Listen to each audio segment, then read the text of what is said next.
Welcome to the SonArc software overview of the Sonance DSP amplifiers. This is the first of 3 videos to help you navigate and configure your DSP amplifier. At the heart of the new DSP amplifier is an IP configurable and controllable web-based software called SonArc, which stands for Sonance Advanced Room Correction. Before we start with the General Settings tab, there are a few global aspects of the software we want to familiarize you with. First, all the tabs of the software can be seen at the top of the page. Tabs not currently active will be in gray, while active tabs are in white. You can select a tab at any time by clicking on that tab. Second, when viewing a tab's content, you will see that it is sectioned off into horizontal rows marked with gray blocks and labeled with that section's function. Finally, in each section, there are buttons organized into 3 different colors for inputting your selections. The orange buttons are free type fields, meaning that you may input whatever you like in those fields. Once entered, your text is automatically stored. There are no save or enter functions required.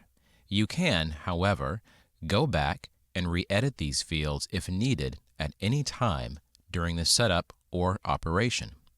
The blue buttons are pull-down menus or toggle function buttons. You will use these to choose preset selections or preset functions. The green buttons are used for single action functions, such as printing a report or importing and exporting files. The first section you'll be working with in SonArc is the IP setup area. DHCP on-off is the first option in IP setup. All Sonance DSP series amplifiers ship with DHCP on. In most installations, DHCP should be left on.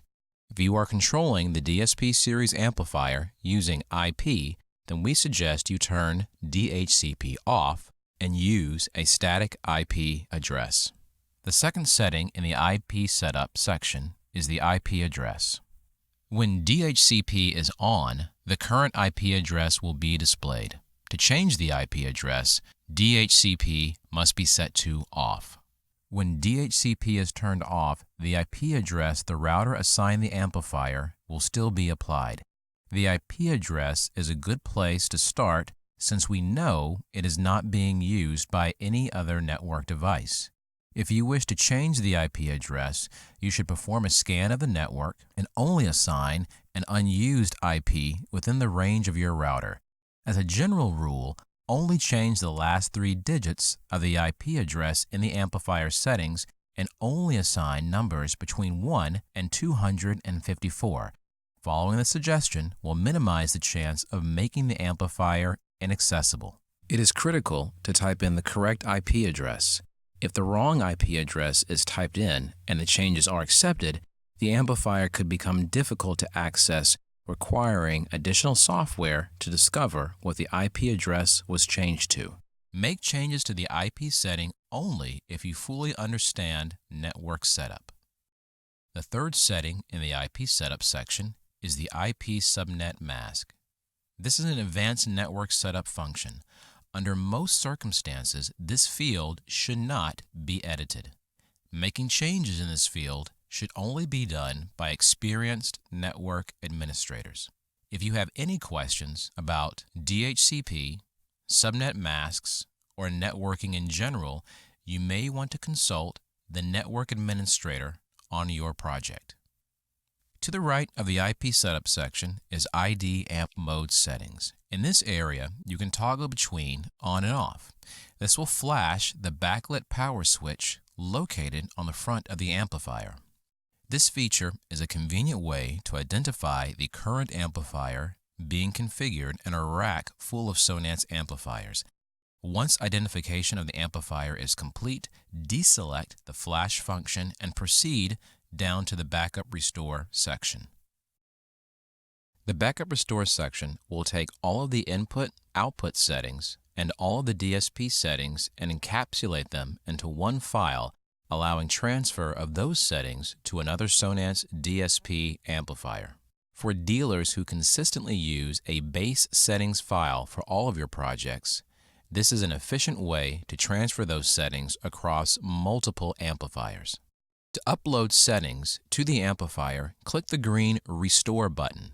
A window will appear prompting you to select the source amplifier file. To download a backup of all of your current settings, click the green Backup button.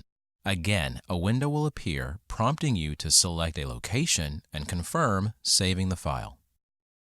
The settings file downloaded from the amplifier are system agnostic and can be saved and transferred to either a Windows or Macintosh operating system. Please note that the amplifier settings file can only be transferred to similar models. For example, the DSP 8130 being demonstrated here can only transfer backup and restore files to another DSP 8130. To the right of the Backup Restore section is the Print Settings area. Clicking the green Print button will open a new tab in the browser displaying all of the current settings on the amplifier. This page can be printed and used as a hard copy record of the amplifier settings. The report displays information from the General Settings and In and Out Settings tabs. In the Auto On settings, you can choose the method for turning your amplifier on. The amplifier has 5 options to choose from: voltage, IP, IR, audio, and power button. To select your method, click the blue field beside Auto On method. The default selection is power button. However, you can scroll through the pull-down menu and choose from the other 4 choices. It is important to note that if you select audio as your Auto On method, the amplifier will shut down approximately 15 minutes after no audio signal is detected. This is a power-saving feature that allows the amplifier to comply with the EU 0.5 watts power standby standard. The amplifier will not turn on again until audio is connected to the amplifier. There will be a noticeable audio delay of approximately 8 to 12 seconds once an audio signal is restored to the unit. Likewise, if you select voltage as your Auto On method, you will need to remove the pre-installed jumper to connect your cable. It is strongly recommended that you set the Auto On method to power button to avoid unintended shutoffs while configuring the amplifier. You can return at any time to this setting and select the final method of Auto On for your installation. Below the Auto On method is the Auto On Delay button. Here, you can select the interval of time delay 0 through 20 seconds in increments of 2 seconds when the amplifier powers up. This feature is helpful when you want to stagger the turn-on time of multiple amplifiers to avoid a power inrush or because of unstable power on a project. Once you have selected your Auto On methods, we will move on to the final settings on this page in the Info section.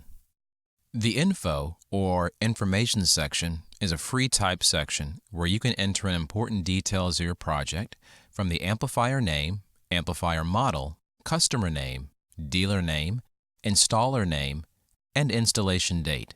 A maximum of 15 characters can be entered in these fields. The firmware version and serial number will be automatically filled in and cannot be changed. Please keep in mind that all of the content entered here will be displayed on the printed settings report generated in the Print section of the tab. So that completes the General Settings tab of the SonArc software and the basic settings of your DSP amplifier. In the next video, you will learn how to set the inputs and outputs of your DSP amplifiers on the In-Out Settings tab.